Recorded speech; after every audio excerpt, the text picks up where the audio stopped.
नमस्कार दोस्तों, जय माता दी। आप सब पर माँ भगवती अपनी दया बनाए रखें।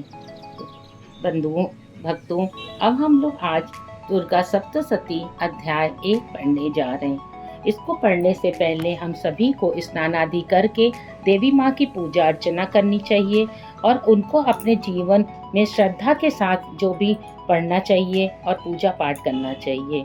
और इस अध्याय को पढ़ने या सुनने से पहले माता रानी से कहना चाहिए, हे मात करुणामयी जगत जननी माता, आपको बारंबार प्रणाम है, क्योंकि ये सात संप्रदाय की ये प्रमुख देवी हैं। दुर्गा को आदि शक्ति परम भगवती पर ब्रह्म बताया गया है। वह अंधकार व अज्ञानता रूपी राक्षसों से रक्षा करने वाली हैं, ममतामयी, मोक्ष प्रदायिनी तथा कल्याणकारी हैं। उनके बारे में मान्यता है कि वे शांति, समृद्धि और धर्म पर आघात करने वाली राक्षसी शक्तियों का विनाश करती हैं। आज प्रथम अध्याय दुर्गा सप्तशती का प्रारंभ करते हैं।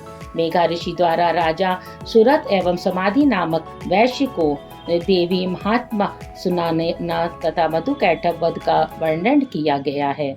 आपको सबसे पहले कवच का हाथ में जल लेकर कवच के जो स्रोत है ओम प्रथम चरित्र से जपे विनियोग तक पढ़कर जल छोड़ दें।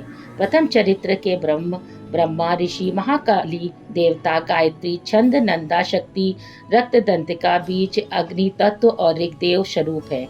श्री महाकाली रूपी देवता के प्रश्नार्थ प्रथम चरित्र के जप में विनियोग करने का विधान है। भगवान विष्णु के क्षीरसागर में शयन करने के पर महाबलवान दैत्य मधु और कैटभ के संहार निमित्त पदयोनि ब्रह्मा जी ने जिनकी स्तुति की थी, वह महाकाली देवी का मैं स्मरण करता हूँ। वे अपनी 10 भुजाओं में क्रमशः खड्ग, चक्र, गदा, बाण, धनुष, परिघ फेंक कर चलाए जाने वाला प्राचीन अस्त्र, शूल, भुषुंडी, मस्तक व शंख धारण करती हैं। वह 3 नेत्रों से युक्त हैं। उनके संपूर्ण अंगों में दिव्य आभूषण पड़े हैं। नीलमणि की सदृश उनके शरीर की आभा है एवं वे 10 मुखी और 10 पदों वाली हैं।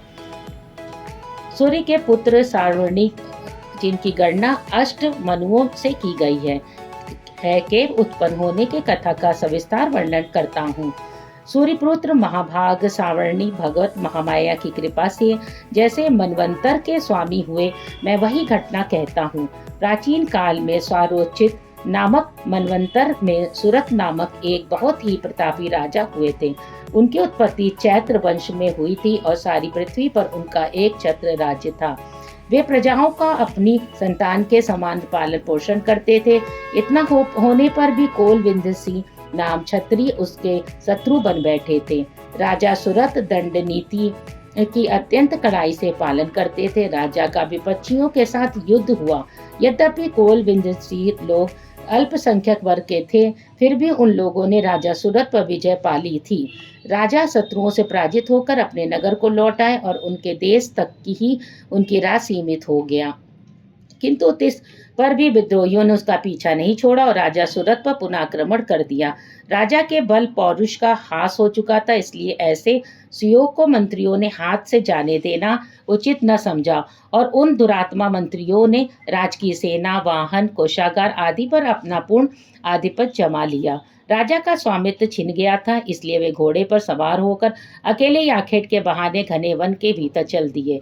उस वन में पहुंचकर राजा सुरत को विप्रों में श्रेष्ठ मेघा मुनि का आश्रम दिखाई पड़ा। उनके आश्रम में अनेकों मांस भक्षी हिंसक पशु अपनी हिंसावृत्ति को छोड़कर अत्यंत शांत भाव से विचरण करते थे।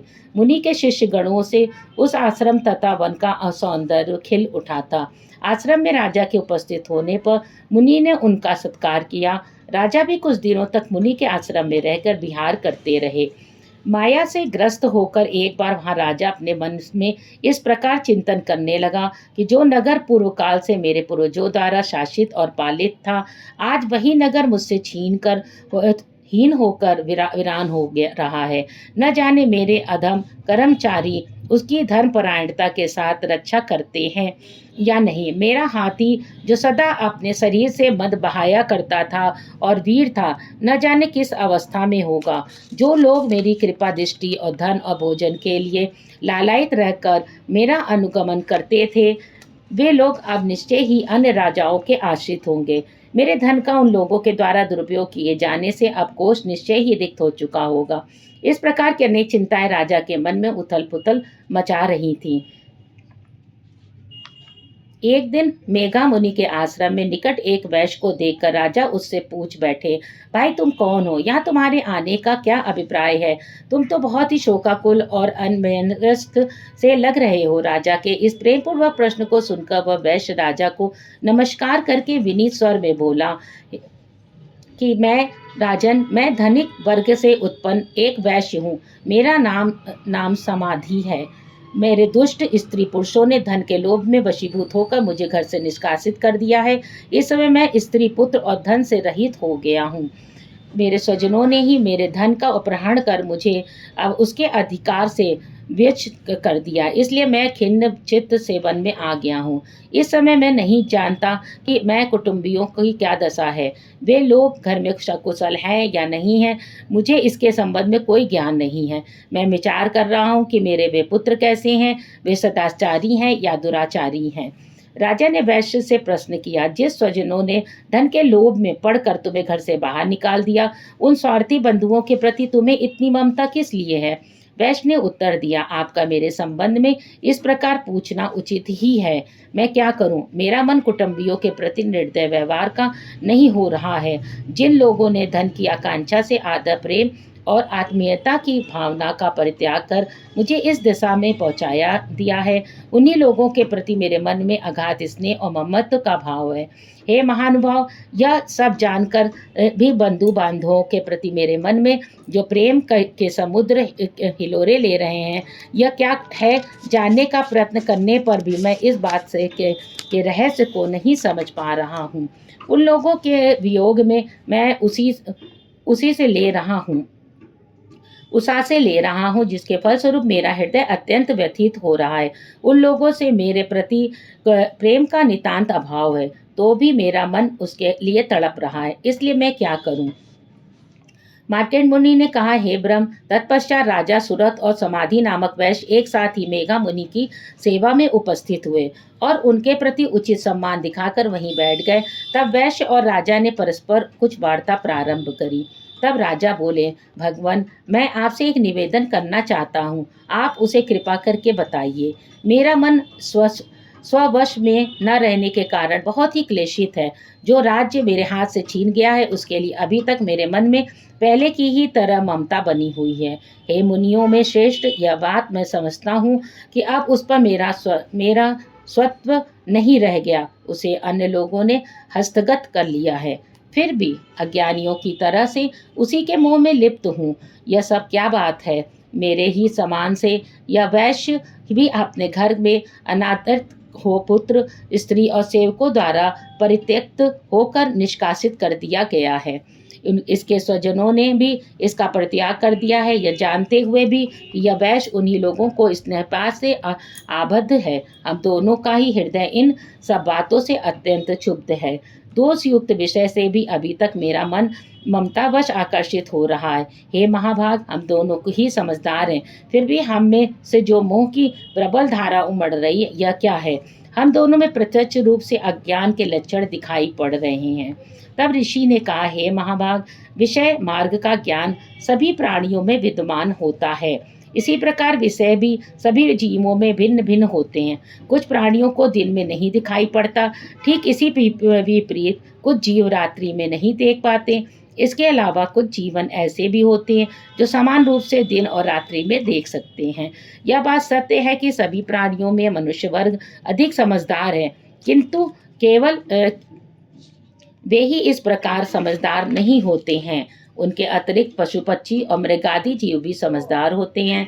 मनुष्यों को बुद्धि भी पशु पक्षियों और मृगादि जीवों के ही समान होती है। जैसी मनुष्य की समझ होती है, वैसे उन मृगादि जीवों को भी होती है। साथ ही साथ अन्य बातें प्रायः इन दोनों में समान रूप से पाई जाती है। इन पक्षियों को भी देखो, समझदार होते हुए भी स्वयं क्षुधातुर खुदाकर अपने बच्चों को चोंच में स्नेहवश अन्न के कण डाल देते हैं। हे राजन, क्या तुम नहीं जानते कि ये मनुष्य समझदार होते हुए भी लोभवश अपने उपकार के बदले उपकृत होने के निमित्त पुत्रों की इच्छा रखते हैं।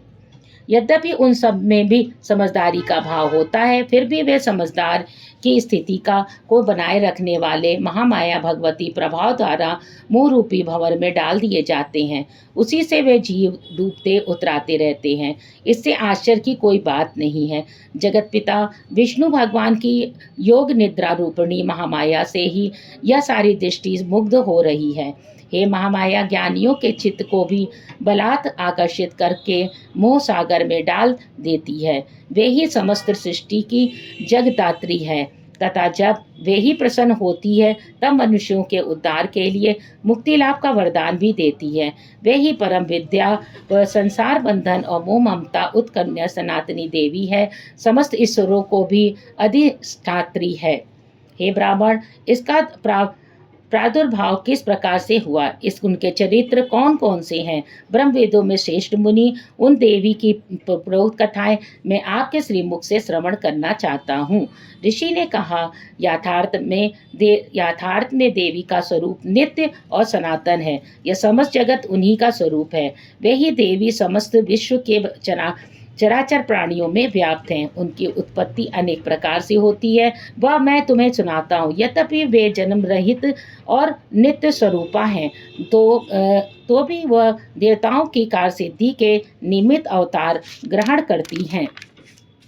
इस समय उन्हें लोक में अवतरित होना माना जाता है कि कल्पांत में जब समस्त विश्व महासमुद्र में विलीन हो रहा था, सब जीवों का पालन करता भगवान विष्णु शेष शैया पर योग निद्रा में अभिभूत हो रहे थे। उस समय उनके कानों की मैल से 2 भयंकर दानों की उत्पत्ति हुई।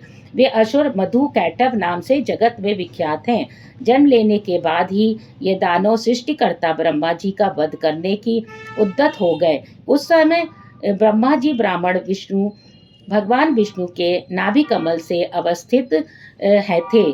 अपने पास राक्षसों के उपस्थित होने पर उन्होंने निद्रा विभूत भगवान को जागृत करने के लिए भगवान के नेत्रों में योग निद्रा की स्तुति करना प्रारंभ किया। भगवान की यह अद्वितीय शक्ति ही जगत्रात्री, विश्व की अधिष्ठात्री तथा संसार का पालन और संहार करने वाली मानी गई है। उन्हीं योग माया भगवती निद्रा देवी की ब्रह्मा जी आराधना करने लगे। ब्रह्मा जी बोले, तुम ही स्वाहा स्वधा और शस्त्रकार हो। स्वर भी तुम्हारा ही रूप है। तुम ही प्राणदाती अमृत रूपा हो। नित्य अक्षर प्रणव में आकार, उकार और मकार, इन तीनों मात्राओं में तुम्हारा ही अवस्थान है। इन 3 मात्राओं से भिन्न जो बिंदु रूपा नित्य अर्थ माता, जिनका उच्चारण विशेष रूप से नहीं हो सकता, वह भी तुम ही हो। हे देवी, तुम ही संध्या, सावित्री तथा परम जननी स्वरूपा हो। तुम ही इस संपूर्ण ब्रह्मांड को धारण किए हुए हो। तुम्हारे ही द्वारा इस विश्व की उत्पत्ति होती है। तुम ही पालन करती और अंत में सब जीवों का संहार करती हो। जगत की उत्पत्ति में तुम सृष्टि रूपा, पालन काल, स्थिति स्वरूपिणी तथा कल्पांत में संहार स्वरूपा हो। तुम ही महाविद्या, महामाया, महामेधा, महास्मृति, महामोह रूपा, महादेवी, महासुंदरी हो। तुम ही 3 गुणों की ही उत्पन्न कारिणी हो। तुम ही भयंकर कालरात्रि हो, महारात्रि हो, मोह रात्रि हो। तुम ही श्री ही और बोध स्वरूपा बुद्धि भी हो। लज्जा, पुष्टि, तुष्टि, शांति और क्षमा भी हो तुम ही हो।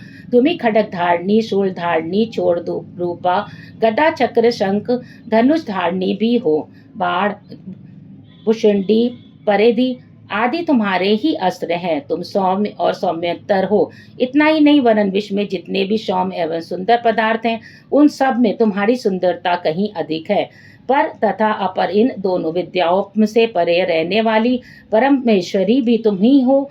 हे देवी, विश्व के सभी सत असत पदार्थों में पाई जाने वाली शक्ति भी तुम ही हो। ऐसी अवस्था में तुम्हारी स्तुति अवर्णनीय है। इस विश्व में रचयिता, पालन करता और संहारक भगवान विष्णु को भी जब तुमने निद्रा के वशीभूत कर दिया, तब तुम्हारी स्तुति के योग इस ब्रह्मांड में कौन है? हमें भगवान शिव तथा विष्णु को भी तुम्ही ने शरीर धारण करने का बाध्य किया। अतएव तुम्हारी स्तुति की सामर्थ्य किसमें है? हे देवी, तुम तो अपने इन उदार प्रभावों से ही प्रशंसित हो गई हो। इन दोनों अजय असुरों को तुम मोहग्रस्त करके भगवान विष्णु की निद्रा भंग कर दो। इसके साथ ही भगवान के भीतर इन मधु और कैटभ नाम के महाअसुरों के संहार की बुद्धि भी उत्पन्न करो। हे राजन, भगवान विष्णु को जगाने के लिए जिस समय ब्रह्मा जी ने तमोगुण की अधिष्ठात्री देवी का स्तवन किया, उस समय वे महामाया भगवान ने नेत्र, मुख, नासिका, बाहु, हृदय और वक्ष स्तर से बाहर आकर अव्यक्त जन्मा ब्रह्मा जी के सम्मुख आ उपस्थित हुई। योग निद्रा से रहित होकर जगतपति भगवान जनार्दन उस एकावरण के जल में शेषशैया से जागृत हो गए। नींद से मुक्त होते ही भगवान ने उन दोनों दैत्यों को देखा। वे दोनों ही दुरात्मा दैत्य मधु और कैटभ अत्यंत पराक्रमी और बलशाली थे। ये दोनों क्रोध से आंखें लाल करके ब्रह्मा जी को निगल जाना चाहते थे। ऐसी स्थिति में भगवान विष्णु ने उन दोनों राक्षसों के पास 5000 वर्ष तक लगातार बाहुयुद्ध किया। वे दोनों बल के दर्प से दर्पित हो रहे थे। महामाया ने उन दोनों असुरों को अपने प्रभाव से मोहग्रस्त कर दिया था। तब उन राक्षसों ने विष्णु भगवान से कहा कि तुम हमारे शौर्य से अत्यंत प्रसन्न हैं, तुम हम लोगों से कोई भी इच्छित वर मांग लो। उनकी बात सुनकर भगवान ने कहा, यदि तुम दोनों मुझसे प्रसन्न हो तो तुम्हारी मृत्यु मेरे हाथ से हो। मुझे यही वर चाहिए, इसके सिवा मुझे अन्य किसी प्रकार के वरदान की आवश्यकता नहीं है। ऋषि कहने लगे, जब उन राक्षसों ने संपूर्ण पृथ्वी को भ्रमवश जलमग्न समझा, तब भगवान से कहा, मेरा वध किसी शुष्क स्थल, सूखे स्थान पे, जिस स्थान पर पृथ्वी जल में न डूबी हो, में करो। ऋषि ने कहा। तब तथास्तु कहकर शंख चक्र गदा पदाधारी भगवान विष्णु ने उन दोनों दैत्यों के मस्तक अपनी जांघों पर रखकर सुदर्शन चक्र के द्वारा काट दिया। यह महामाया देवी ब्रह्मा जी की स्तुति से संतुष्ट होकर स्वयं ही अवरविभूत हुई थी। अब हम तुमसे उसके प्रभाव की महिमा का वर्णन करता हूँ, इसे श्रवण करो। तो दोस्तों, आज अध्याय 1 समाप्त हुआ सप्तशती का। दूसरा अध्याय हमारे चैनल पर न सुनना भूलिएगा। और इसी तरह माँ भवानी आप लोगों को की सारी इच्छाएं पूर्ण करती रहें और मेरे चैनल को लाइक और सब्सक्राइब कर दें। ऐसे ही श्रवण करते रहें कथा को। धन्यवाद।